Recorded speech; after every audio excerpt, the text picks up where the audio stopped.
Welcome to the Industrial Talk Podcast with Scott McKenzie. Scott is a passionate industry professional dedicated to transferring cutting-edge, industry-focused innovations and trends while highlighting the men and women who keep the world moving. So put on your hard hat, grab your work boots, and let's go. All right, you warriors, you industrial warriors out there, thank you very much for joining the Industrial Talk Podcast. My name is Scott McKenzie, and this platform, this Industrial Talk platform, is dedicated to you, the industrial professional. Everything that we do is focused on your success. So this interview, we've got a gentleman by the name of Steve Trautman for the Steve Trautman Company, and we're going to be talking a little bit about talent risk. And do you have the right people in place to get the work done? We're going to be exploring all the solutions. So once again, so glad that you have joined the Industrial Talk Podcast. So let's get this show on the road because we have no time to waste. Alrighty. Thank you once again. Appreciate it, man. I always enjoy this. Hey, you know what is a great product? It is Instant Pot. Santa brought one over, and been cooking like a fiend. Chili's great in it. Anything with beans in it. A chicken, great. Pork, great. Beef, great. Everything's great in that. Flavor Town, heading your way. It's a fantastic product. Highly recommend that you go out there. That is an industrial approved, product, I guess you could say. So nonetheless, very, very excited about the Instant Pot, but excited about this interview. But before we get going, you know that we've got to get things done. Tailgate Talk number 1. Okay, I'm going to be highlighting once again. We're going to be pointing out Reliability Web. If you're in the industrial reliability business, you need to go to Reliability Web. If you are interested in reliability profession, go to reliabilityweb.com. Also, you can go out to reliabilityradio.com and catch the latest and greatest interviews from the best professionals in the reliability asset management space. So that's reliabilityweb.com. It's a must-visit website. Number 2. All right. I've been referencing this quite a bit. And this is the Industrial Academy, and we're starting to put a little meat on the bones out there. So this is out on industrialtalk.com. Look for in the menu Industrial Academy. We've got a number of courses out there right now, and all are focused on you, the professional, and your success. So go out there, look around, enroll in a class. Let me know what you think. You know how to get a hold of me. Number 3. Okay, we're going to be starting a new segment. It's going to be a daily segment. It's going to be Go Big in 6 minutes, and this is building a legacy of success in a rapidly, and I mean rapidly, changing industrial market. The tools and techniques that you can sort of digest in a 6-minute blurb, quite frankly, and get it going. And I'm telling you, I'm pretty excited about that. So that is Go Big in 6 minutes or less. Very quick podcast. We're going to continue to do these podcasts where we're interviewing the best of the best in the industrial space, but that is specifically to you and quick action steps to make you a better professional and leave a wonderful legacy. Okay, done with that. Let's get on with the interview. This gentleman, which is very interesting subject matter from my perspective. Because of my background, I've been involved in a lot of transitions with companies and a lot of talent that just sort of leaves your company. And what do you do? How do you keep the doors open? How do you keep the wheels turning when that knowledge goes? That knowledge just flies out of your building. So Steve with the Steve Trautman Company, and we're talking a little bit about talent risk. And he's got that, I guess it's the real world strategies and tactics of being able to minimize that churn that exists today in the industrial world. So I'm very excited about this interview. I hope that you enjoy it. You learn a lot. We get really, detailed oriented, listen a couple of times. But anyway, here is Steve Trautman with the Steve Trautman Company. Hey, Steve, welcome to the Industrial Talk Podcast. So glad that you could make it. You're up at the Pacific Northwest. How's the weather going on up there? Hey, Scott, thanks for having me. And yeah, it's a typical fall day. And so that means we got a little rain. Yeah. When I was up there, it was always sort of a little overcast and rain, but beautiful. Absolutely gorgeous location. I loved it, no doubt. But now we got here in Louisiana a big old storm that just came through, and that's why everything's so dark and dingy and sad. Hey, okay. what I would like to try to start out here, let's humanize you a little bit so that the listeners understand who you are. Give us a little background into who you are, what you're all about, why you're so passionate. Hey, Scott. So I've been doing this kind of work in the notion of knowledge transfer and talent risk management for about almost 30 years now. I grew up here at Microsoft in the early 90s and took on a job there shipping, it's hard to believe, but the earliest versions of Word for Windows, Word 1.0. And I shipped that in German, French, Spanish, Italian, and Portuguese. And the thing that was tricky for me is I was a new manager. I had 10 people reporting to me. And I had to learn from engineers to figure out how to do my job. And it turns out when they talked, I couldn't understand anything they said. And so I said, I tell you what I'll do. I'll teach you engineers how to be teachers so you can teach me and my team how to do our jobs. And that was kind of the foundation of this work that I've been doing. I think of it as my life's work, really helping super technical people to figure out what they know and then kind of package it up and deliver it to other folks so that knowledge can be transferred in a reasonable way on the job. Yeah, but I mean, that was at the beginning of really Microsoft throwing out some stuff, right? And yet, how long did it take you to sort of have that knowledge transfer when you were at Microsoft? Well, I mean, we built the original system there in the first year or so, and then put thousands of people through it at Microsoft. And then I've just, over the course of my career since I left Microsoft, I've just applied it to a whole bunch of different situations. So, your audience in the industrial space is also a place where we've applied it. And we work engineers, but also operators and technicians and folks in businesses as varied as, copper mines and nuclear stations and lots of manufacturing, biotech, all sorts of things. So it turns out that the issues that we faced at Microsoft of trying to get technical people to be able to kind of demystify what they do and explain themselves to other folks, well, that's a problem that it's a human problem. So wherever you got people, you got this issue. And I think in what makes me really excited about this interview there, Steve, is the reality that within the industrial space, they're going through a big challenge, and it's a resource challenge. And many, right. And I mean big tranches of individuals are getting ready to retire. Yeah. And because of that rapid change that's taking place, they're struggling with that knowledge transfer. So let's get into that pain point right now. So can you define that pain that you're trying to address? What's keeping that CEO up at night? Yeah. So we call it talent risk management because really, as a leader of any team, whether you've got 5 employees or 5,000 employees, you've got to make sure you have the people it takes to deliver on your strategy, execute on the goals that you've set, serve your customers. And, in this economy right now, it's particularly bad with, 3-4% unemployment. But everybody's, always has this problem. You got a limited number of people who really know how to do the job, and then you've got everybody else. And as a leader, we need to make sure that we've got enough people who are trained and prepared to do the work that's in front of us. So that's the real pain.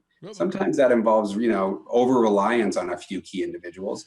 Always has to do with onboarding people. These are, some of the issues that our clients are facing. But I live in real world there, my friend. And so I know that I got to get stuff done. And I will naturally gravitate, sort of like electricity. I'll go to the least path of resistance. I'm going to that individual that's been there for 40 years. Me as, let's say, a CEO, an executive, C-level guy, whatever it might be, how do I even begin? I know that it's out there. How do I even broach that subject with you? Because I want to get things done, my friend. I want to get things done, and I do not want to have headaches. And so I'm going to go to the most reliable individuals that I know that will make that thing happen. Yeah, and that works when that person's available and they have enough capacity, but that breaks down pretty quickly when you need them in more than one place at the same time. And then it gets even worse when you have that guy getting ready to retire. So all that experience gets ready to walk out the door. So the question you got to ask yourself is, I want to get things done.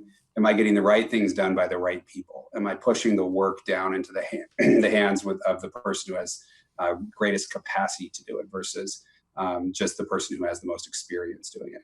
And so I can tell you a quick story. I was in a factory They turned blood plasma into drug therapies. And there was a mechanic who was responsible for this big tool called the lyophilizer.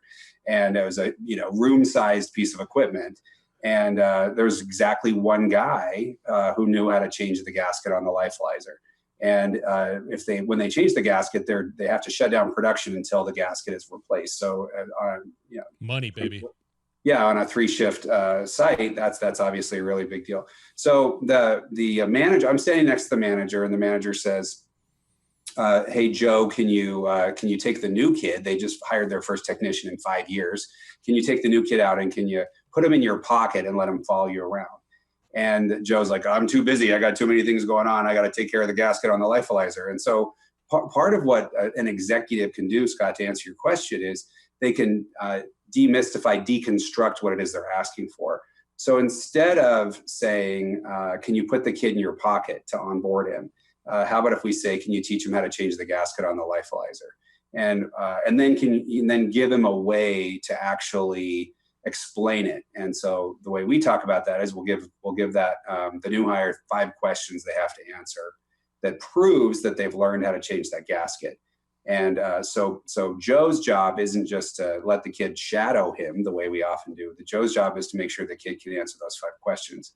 And the apprentice, the new hire in this case, they have a job too. Their job is to learn the answers to those 5 questions. And if they can do that, they can prove that they're on the way toward taking over some of Joe's responsibilities. But that's in the industrial world, it seems like everything's DEFCON 5. This is broken down. This is that, and that whole that noise of trying to keep things moving and growing and moving forward. That strategic conversation that you need to have with that C-level individual or whatever director or what VP, what doesn't matter, is squashed down because it's just there's other noise out there. And I know I've run a couple of companies and no, I they were small enough so I could see it, but many of these companies are big. Yeah. How do they even know? Yeah. Yeah, it's interesting because they need a framework for this conversation. They need a way to say who does what work where, especially for global companies, right, Scott? I mean, when you can walk around the building, it's no problem, but you can figure it out. You can kind of make things work. But when you've got a global workforce and you're expecting to transfer knowledge, for example, across the world from the location in North America where the plant used to be to the location in Ireland where the plant's going, for example. So they need to have a framework for the conversation, and that's how we think about it. So creating a matrix that says these are the people, and these are the blocks of work that those people do, and then demystifying the conversation between the people who know how to do those blocks of work and the people who need to learn how to do those blocks of work. And to your point about just the tyranny of the urgent and how much noise people are dealing with, they still have as executives, our whole job oftentimes is to set priorities and say, these are the risks we face that have to be solved today versus these are the risks that we can deal with in 3 months. So a lot of our work is giving executives a way to break down the problem into a solvable chunk and then prioritize which of those chunks is going to get dealt with first. So how do you, as we continue to sort of pull on the string, how do you have that conversation? How do I just realize, me being a C-level guy, and do I just realize I've got a problem because that guy wasn't there to change out the gasket, or he's being pulled or whatever, and then all of a sudden it rises to the level of my attention? How does it normally happen, that conversation, right? So there's two angles you can come at. Most of it, frankly, a lot of what we get is the reactive version. So they call when they're not hitting their deadlines, when they're not, they've got a revenue goal to hit production on a new line by January 1st. And if they don't make that, have revenue coming out of that line by January 1st, the street's going to hear about it. It's going to be some big problems. So reacting is oftentimes just problem solving. You're saying what is holding up our ability to generate revenue on that new line we're standing up. So in that case, then it's working backwards and saying, well, what is the work that needs to get done? Who are the people who are doing it? And then who are the people who are too busy to help me get done on time? What can I do to extract work from them, transfer that knowledge to somebody who actually is in a position to do it? But Steve, Yeah. that transition, that cross-pollination of knowledge doesn't happen overnight. So once again, my line is not, we're not getting that bad boy up. Yeah. And we're having problems. What's the Yeah. problem? Well, we just have a problem with resources. Well, Right. I'm going to still come to you and say, how quickly can you do it? It's still suboptimal. So what I'm getting at is that it's got to be strategic. It's got to be at the forefront of my thinking as opposed to that reactive. Totally. Because if it's reactive, then I'm behind the 8 ball in this sense. That's the other. I mean, so reacting is one way, and knowledge transfer, is not a new idea. Everybody learned their job by learning from somebody. The question is what you just brought up about how you can speed it up. So my work in knowledge transfer is really all about expediting how quickly people can come up to speed on a new topic, and our measure is that we can cut at least half of the time out of the whatever's normal. So if it normally takes a new worker 6 weeks or 2 months to get up to speed on a station, on a factory, for example, we want to cut that in half at least. And the way we get there is by making it methodical. Telling them what they don't know is a great example. Like when we hand somebody a new job, we almost never tell them what they don't know. We tell them to go figure out their job. And that's why they oftentimes will spend weeks or months or even years in the process of just figuring out what they don't know. So telling them what they don't know is something that we can do. Then we got to tell them who knows how to do it the right way. So we can expedite how quickly they come in by telling them who the expert to be replicated is. Not the person who's nicest to them, not the person who's standing next to them, not the person who was hired 2 weeks before them, not the person who speaks their native language, not the person who's the same age as them, but the person in the world who is doing it the right way.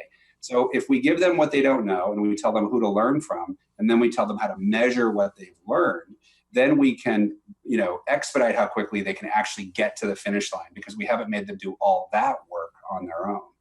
And then, the other point you're making is that it's so much better to be strategic, right? It's so much better to be on the front end of this problem.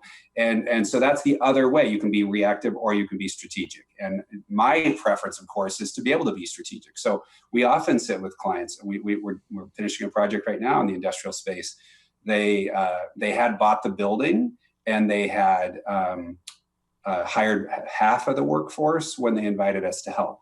And they said, we're concerned that we're going to hit our deadlines a year from now, where we feel like we could already be behind and we haven't even started training our new people. And so the question to us was, how can you help us make sure that the knowledge that's in North America will be in the factory in Ireland when the time comes to actually have the machines cranking? And so the strategy was to grow a new product line that was going to be a tremendous competitive advantage for this company, and to do that in a market where they could serve the European market. It was also about cost, but it was largely about being able to build a product that could serve the European market. And so that was all strategy thinking. And then our job is to help them figure out who in the world knows how to do it now. And in many cases, it was research and development people. So then how can we package up what they know, and then how can we make sure that the new factory is stood up on schedule? So that's a more proactive approach. Oh, it's the way to go. If you're getting ready to plop down some major capital on whatever it might be, I think that what you're talking about, that conversation has to happen at the beginning, because if it doesn't, well, yeah, I mean, it's going to bite you in the tush, no doubt about that. And in fact, when I was doing a project in Arizona, and that was many years ago, they were having the same conversation. But at that time, when I would have in that conversation, I wasn't a part of that whole transition. You just sort of shrugged the shoulders, and it's like, I don't have an answer. Yeah. We'll just deal with the pain. We'll just deal with that smolder that's taking place within the organization, and that, fear because we didn't plan. Yeah. Because we cut back on our budget or whatever it might be, so we couldn't hire, we couldn't backfill, we couldn't do all of that stuff. So, okay, Steve, we're going to take a break right now, and I want to be able to talk a little bit about tangibles, my friend. I want technology. I want clear, value statements of saying, we got the problem. You communicated the problem, Steve, real well.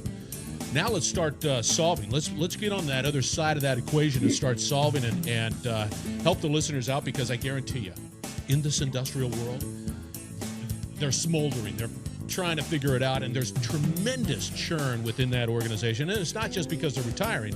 It's because they're going over to Exxon, or they're just moving around, and it's putting a lot of companies into a lot of problems. So thank you very much for joining the Industrial Talk podcast. We will be on the other side, and we're going to start talking about solutions, so stay tuned. You're listening to the Industrial Talk Podcast Network. All right, the Industrial Talk podcast has a new sponsor by the name of ASG Energy.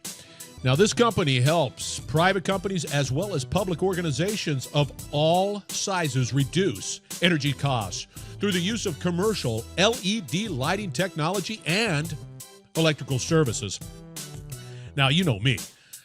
I'm a big fan of LED just because, well, first off, I don't have to change the lights, but on a commercial basis, oh my gosh, the energy savings is phenomenal.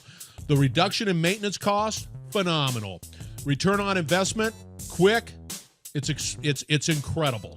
And the environmental benefits, self-explanatory. So, you have any questions about LED commercial lighting? You need to check out my friends at ASGEnergyLLC.com. Find out more because they know what they're doing. So check them out.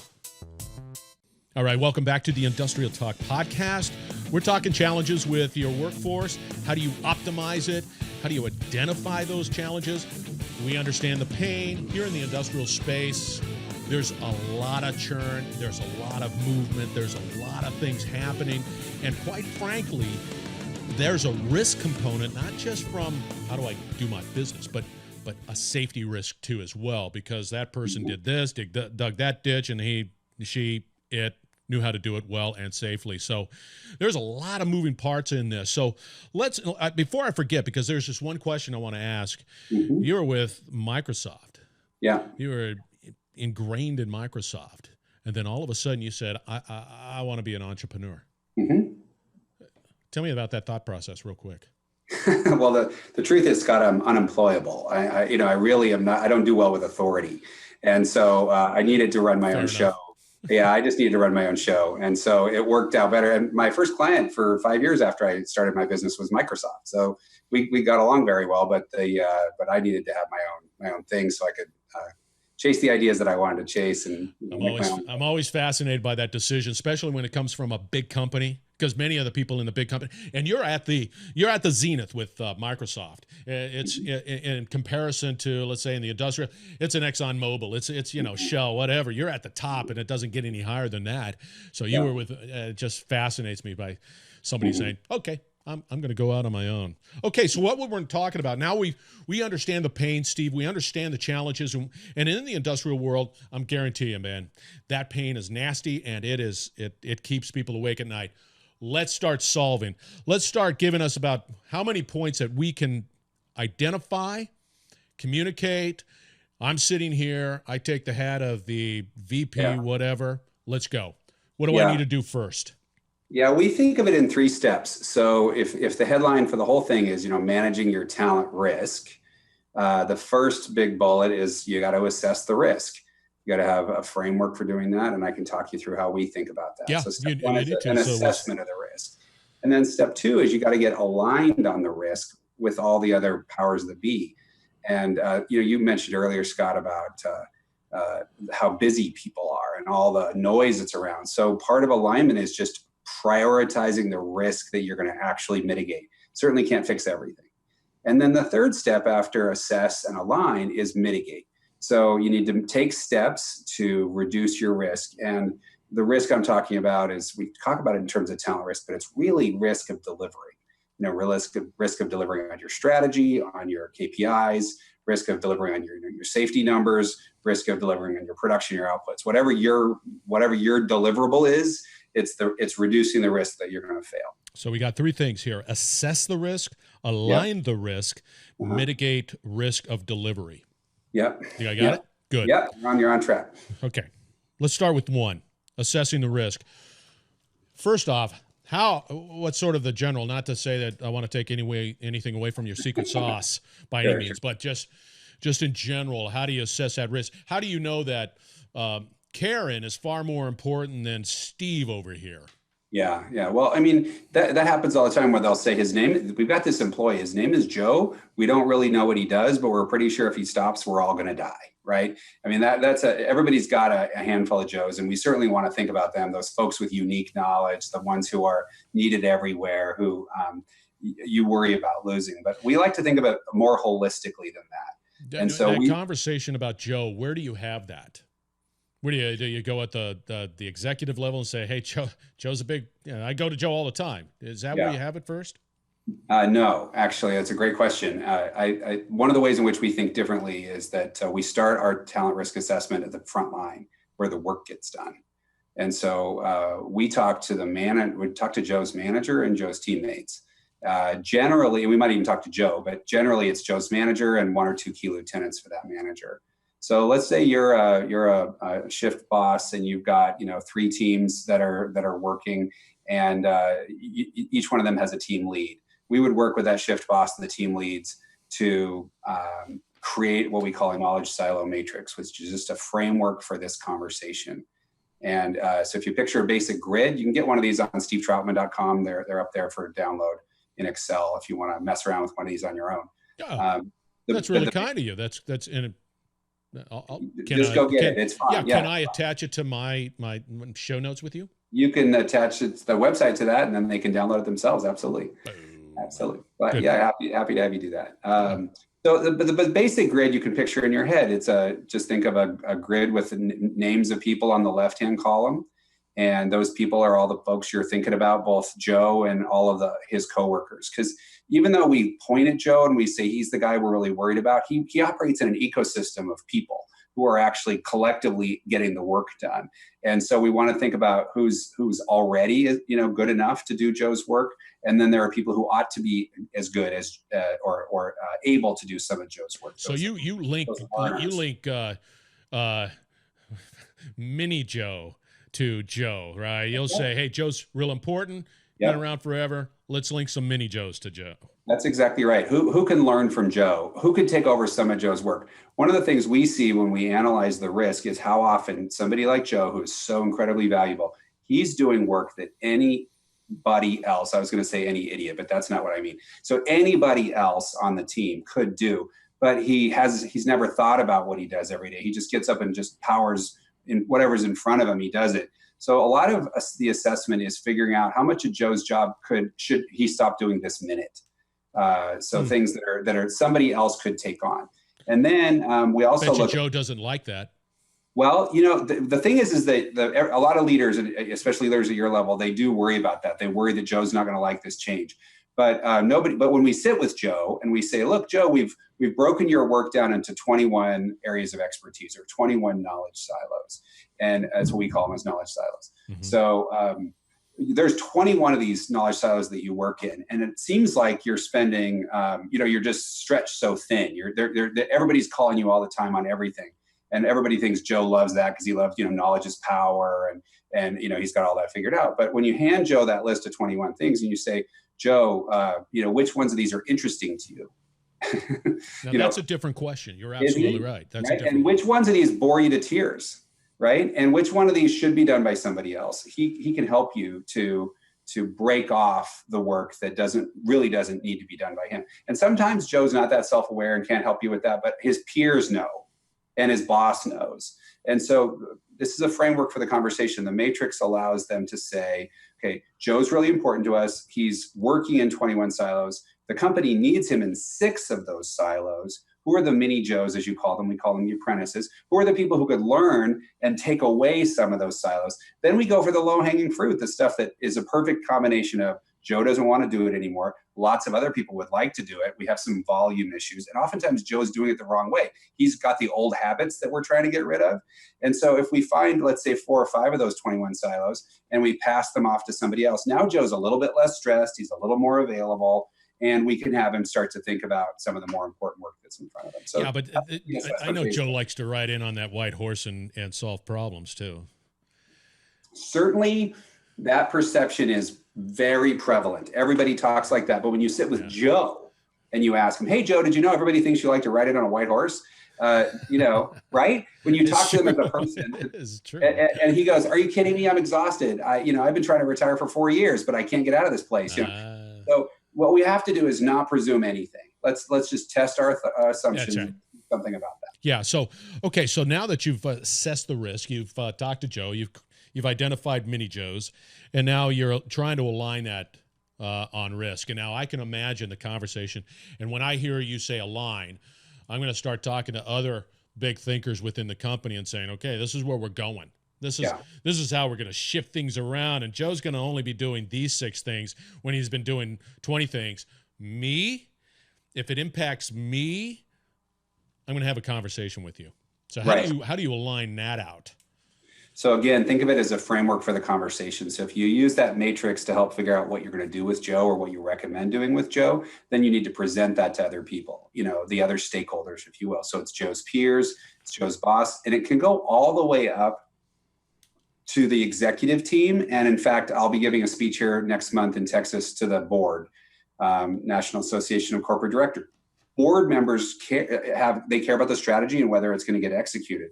So when I say align, Scott, I'm not taking that softly. I'm saying everybody who cares about Joe's output should have, or all the people who appropriately care, we want to care about Joe's output, they should have an opportunity to say, okay, we're going to mitigate the risk. We're going to prioritize the risks for Joe and all the other Joes running around the building so that we have a greater likelihood of executing our corporate strategy. We really want to be able to get aligned where it takes. It can't get soft when it gets down to Joe. For Joe, it has to be work here, not there. Focus on this, not that. You 4 people, you mini Joes, you learn from Joe and take this over for him so he's freed up to do that. But when I say alignment, all I'm talking about is they have a way to agree on what to worry about first. But once again, to your point, you've got it in black and white. You got it laid out. You can have a meaningful conversation that needs to happen, quite frankly, and then be able to address those alignment-related concerns in the right forum. That's right. That's pretty much exactly it. And at the end of the day, have a clear priority that people can execute on. Yeah, because because in number 3, right? In number 3, the mitigate risk of delivery. Yeah. If it doesn't work, and you came to me and step number 2, and I lined it all out, and then all of a sudden step number 3 falls apart, I'm looking at you, Steve, of why I'm in pain right now. That's exactly right. And what we find is that if they have a way to talk about the risk and get aligned on it, that they do choose well. They choose which ones to mitigate. And so in my work, the way we typically mitigate is through knowledge transfer. So we teach Joe how to be a teacher, and we do that on the job, not in a classroom. And then we teach, more importantly, the apprentices, those mini Joes you described, we teach them how to go get the information out of Joe's head. We assume Joe is too busy to be a teacher. We assume he doesn't like people. We assume he's not very good at talking. We assume he smells bad and is grumpy. He's crotchety. Yeah, exactly. Absolutely. He's crotchety. We actually call them the GOBs, the grumpy old bastards. That's right. That's right. Yeah. They are, man. Yeah, unless they're 25 years old. And we also have Joes who are 3 years on the job, but they invented a process in the Silicon Valley, and they're the expert, and they have all those same issues as the old guys. So don't hear me saying that the expert is always of a certain age. It's really whoever is the expert, wherever in the world they are. We got to be able to replicate them. So we use knowledge transfer because a lot of times all you really need is more Joes, or we need Joe to stop doing something, so he has to pass part of his job off to somebody else. This is very true in the younger generation. Is really smart, and they figured out something that we want to copy in 5 factories around the world. And we did this for Nike one time, and it's just we want to be able to make that happen. So sometimes the mitigation though is not knowledge transfer. Sometimes it's to fire people. Sometimes it's to hire people. Sometimes it's to realign people, outsource or change roles or whatever. There's lots of ways to think about it. But again, you want to. Once you've prioritized the risk, then you can mitigate it, and then you want to be able to measure that the mitigation has actually happened. Okay, so what we have, listeners out there, I want to make sure that we clearly understand what he's talking about, what Steve is talking about. We assess that risk. We have that meaningful conversation down at the front line, managers saying, hey, Joe's important. This is what he does. And then we align that risk, that we have that meaningful conversation. We've got the information. We have that meaningful conversation, possibly with stakeholders or whatever, and get people to sort of shake their heads in the right direction. And then we start going down to that mitigate risk of delivery. And that's where the real meat happens. The rubber meets the road. That's knowledge transfer. Now we're making Joe a teacher, and he's starting to impart that wisdom. Now, 2 more points. 1, time. How long does something like that, because it's not going to be a week, it's not going to be 2 weeks. Right. That's a huge, especially if it's a global company. Yeah. So what do you sort of look at from a here to here? Yeah. Once you, we do this. I'll say it this way, Scott. I grew up at Microsoft when people were working 70 hours a week. And if they gave me an hour on Thursday, that meant that they were going to work Saturday and Sunday. You know what I mean? So we're hyper vigilant when it comes to using people's time. So the assessment phase for a group of 15 people can happen in a matter of hours. And we often do it over the phone because people get the methodology really quickly and then they can apply it. Once you know who's Joe and you know the area of expertise, like the lifealyzer I described earlier, the area of expertise that you want to talk about, then over a matter of hours, you can deconstruct what Joe does on the lifealyzer, does on that area of expertise, that knowledge silo, by simply asking some very straightforward questions that are like, basically, what do you do? Do you read anything? Do you analyze anything? Do you troubleshoot anything? Do you manage any relationships? Do you design anything? Do you order parts? Do you conduct maintenance? What is it you do?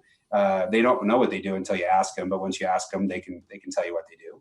Then those are broken into 1 hour segments. And so each thing that they do is something they can teach in 1 hour. And so at the end of the day, we schedule knowledge transfer in 1 hour increments because that's about as much as anybody can handle.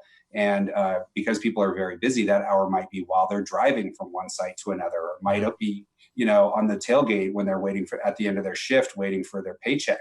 So the knowledge transfer needs to happen in reasonable blocks of time.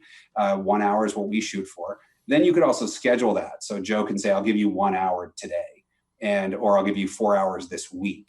And then the apprentices know that they can plug in and learn that. So I'll just say that 100% of our clients are too busy to work with us. 100% of them are. So it's always an issue. It's like pushing rope uphill. I'm gonna hang out today. Let's just let's do this together. I know it is pushing rope uphill because nobody really wants to talk about that. It's like I'd rather talk about the football game. They don't want to talk about it. I would say that it's easy for them to say they're too busy. Yeah. And so if we can make it easier for them to say, look, if I give you an hour, you'll stop bugging me. Or if I give you an hour, you'll do it right and I won't have to clean up your mess. Or if I give you an hour, I can stop doing it. Then we find their selfish motivation that causes them to dive in.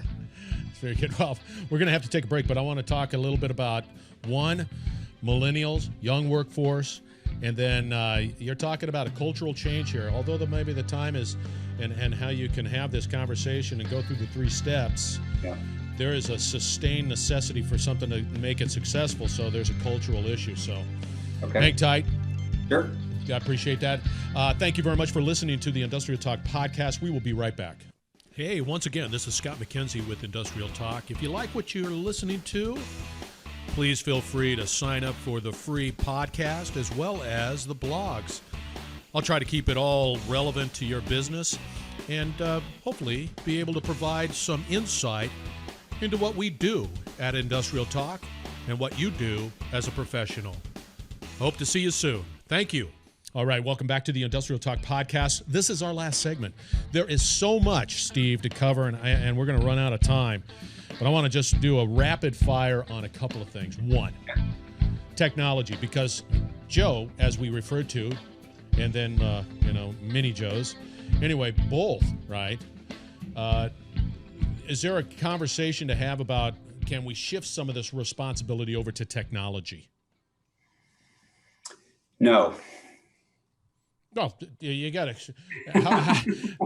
Oh, God, dead air. Oh, my gosh. Listen. Oh. Yeah, no, listen, I think there's a whole bunch of people out there who will sell you a solution on knowledge management or video technology, audio technology. I've been doing this for 30 years. And if you look for a magic bullet that doesn't involve a conversation, you will spend a lot of money and a lot of time, and you will be disappointed. No kidding. So the answer is, listen, keep it tight. Don't waste anybody's time, but don't think you can get away with just somehow plugging in a computer and hoping things will get better. This is a human problem, and you got to have a human conversation. Very good. Very good. That's a reasonable answer to a very challenging problem. Now, I know that I've been down the road a couple of times, and I've had initiatives, and the problem is the culture. The culture just naturally sort of goes back to where it was. Do you come out? Does your services and what you do include something that sort of, hey, I'm going to audit. I'm going to go down here and audit a little bit here, and we're going to make sure that this culture is supportive of where we're going.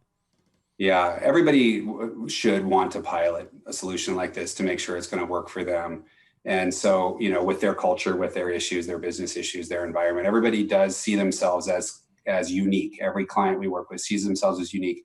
What I like to point out is that there are lots of ways you're unique, but there are many more ways in which you're very much like everybody else. And I know that because we use the same solution at Microsoft as we do in a copper mine, as we do at a video game company, as we do at a company. All right. Technical issues happen, but we are good because we prevailed. And now, Steve, you were talking specifically about culture, wrapping that up, because we need to get to your book, and we need to figure out how people can get a hold of you, because you've got some mad skills. So culture, finalizing, because, well, just keep in mind that you are very unique in your culture, but there are many more ways in which you're the same. You're similar because you have humans doing work, and that is true no matter where you are in the world, and it's true no matter what industry you're in. So just keep that in mind. Don't worry too much about that. It's a real problem that can be solved no matter who your people are. Well, Steve, you're making me feel warm and fuzzy on a topic, and that is very, very important, especially to the industrial space. Now, I alluded to it ever so briefly and quickly, and that is a book. You've got multiple books out there, because I went out to the website and I saw multiple books. But which one do you want to pump on this particular show? The most recent book is called Do You Have Who It Takes? Managing Talent Risk in a High-Stakes Technical Workforce.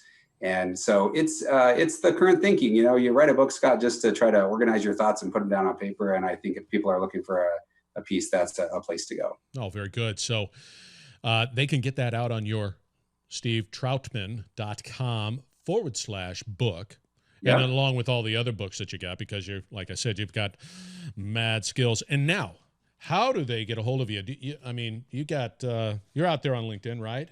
Yeah, that's right. They can reach out on LinkedIn. I have a blog that's up on my website, stevetrautman.com. That's got quite a bit of writing, lots of good and free information there if they want to check it out. And then if they want to shoot me a note with any questions, they could just hit me directly with email, steve@stevetrautman.com. That's pretty simple, and you're pretty responsive to that stuff, right? Absolutely. It's my pleasure to hear from you. Look at you, man. You're responsive to the podcast. Well, I got to tell you, man, I really enjoyed the conversation, because the listeners out there all over the world, they're dealing with the same challenge. And that is, now you've got on your LinkedIn profile, your stat card, there are other things that companies are wrestling with. I highly recommend that they look at who you are and then go down and look at those bullets, because, when we were doing some international stuff, that's a real painful point too. Yeah. So you got a lot of neat little things that are out there that companies are dealing with, and I think you have the answer. And if I came to you and I'd say, Steve, take care of it, would you do that? Yeah, absolutely. See, that's all I care about, man. Well, very good, my friend. Thank you very much for joining the Industrial Talk podcast, even though we had technical problems, but through the magic of editing, it's going to be okay. It's not going to be spectacular. No, it's going to be great. And I really appreciate it, Steve. And I know that Seattle's a beautiful, it's getting colder. It's going to be great. Do you ever go hiking up on that mountain there, Mount Rainier? This is Mount Rainier, right? I summited Mount Rainier this summer. Did you really? I did. You summited? Because when you're flying into Seattle, Tacoma, whatever that airport is, and man, you're looking out at it. That is impressive. So any of you guys out there that have not been to Seattle, that is an impressive approach into that airport, because it's a beautiful mountain. Okay, there you go. Plug to Seattle there. How's that? Awesome. Hey, thank you very much, Steve, and appreciate your time, okay? Thanks, Scott, for having me on. Appreciate it. Hang tight, everybody who is listening to the Industrial Talk Podcast. We're going to wrap this bad boy up on the other side. You're listening to the Industrial Talk Podcast Network.